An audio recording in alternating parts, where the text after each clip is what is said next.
Kita ke Medan, pemirsa, ini ada kasus suami bunuh istri yang berakhir dengan tragis. Korban tewas setelah mendapatkan 24 tusukan senjata tajam yang dilakukan oleh suaminya sendiri.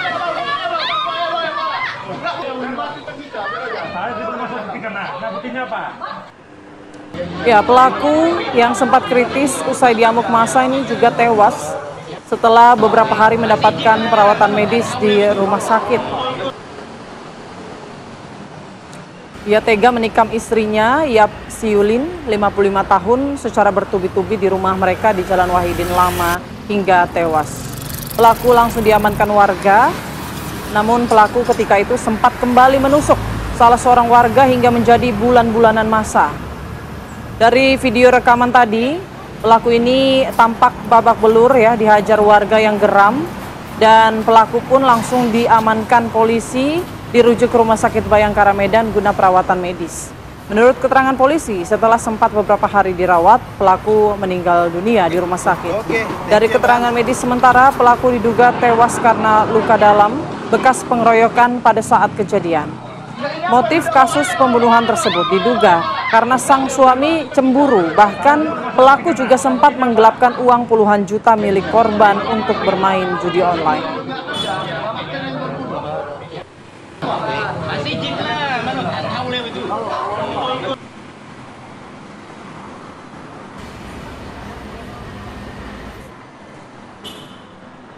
Ya, kita tanyakan langsung ya bagaimana perkembangan dari kasus ini. Sudah terhubung dengan Kapolsek Medan Area AKP Dwi Himawan Chandra. Selamat pagi Pak Kapolsek.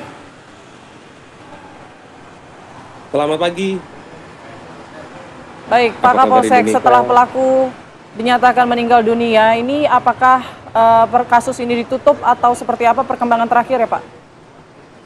Baik, untuk sampai saat ini kami informasikan untuk terkait laporan polisi yang semula diinformasikan adanya penganiayaan terhadap tersangka. Pada saat diamankan tidak adanya laporan polisi, termasuk juga dari pihak keluarga juga baru kemarin dimakamkan, karena pada saat hari H meninggal dunia dari pihak keluarga yang diwakili oleh anaknya berempat.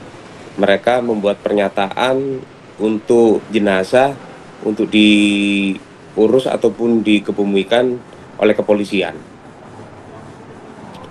Untuk selanjutnya terkait masalah perkara akan kita laksanakan gelar kembali untuk nantinya karena tersangka meninggal dunia, kita akan lakukan SP3 guna kepastian hukum.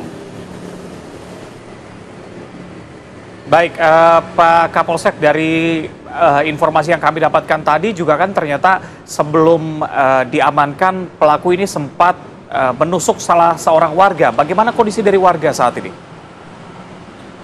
Untuk warga sendiri, yaitu sekaligus juga saksi, inisial L yang memberanikan diri pada saat kejadian naik melalui lantai 2 karena kebetulan pintu depan rumah tersebut dalam keadaan terkunci. Setelah menyaksikan secara langsung tersangka melakukan penusukan kembali kepada korban YSL, sehingga mengetahui bahwa saksi melihat kejadian tersebut, akhirnya tersangka mengejar kembali sehingga melakukan penusukan ke lengan kirinya. Namun untuk saat ini alhamdulillah dalam kondisi yang baik, sehat. Untuk tersangka sendiri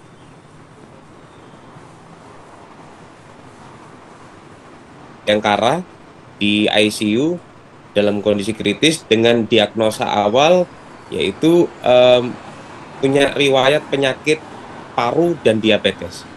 Pada saat setelah kejadian karena kondisinya lemas, sempat secara kemanusiaan kita rawat di rumah sakit dan kita informasikan kepada pihak keluarga karena memiliki diagnosa, hasil pemeriksaan dari dokter memiliki diagnosa penyakit dalam.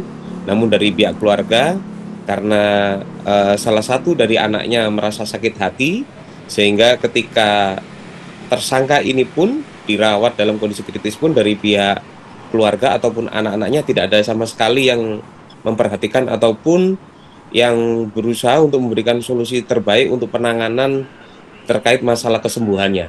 Sehingga kami berupaya melakukan perawatan di ICU selama kurang lebih 5 hari. Kemudian tepat pada hari Senin kemarin pada pukul 08 sekira 08.30 tersangka mengembuskan napas terakhir. Umur berapa tersangka ini, Pak?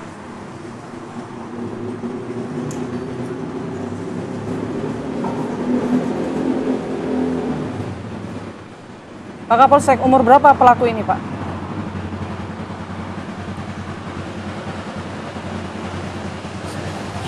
Halo? Pak Himawan, masih mendengar kami? Baik, sepertinya kita mengalami gangguan komunikasi dengan AKP Dwi Himawan Chandra, Kapolsek Medan Area. Terima kasih banyak Pak sudah bergabung bersama kami di Apa Kabar Indonesia Pagi. Selamat bertugas kembali.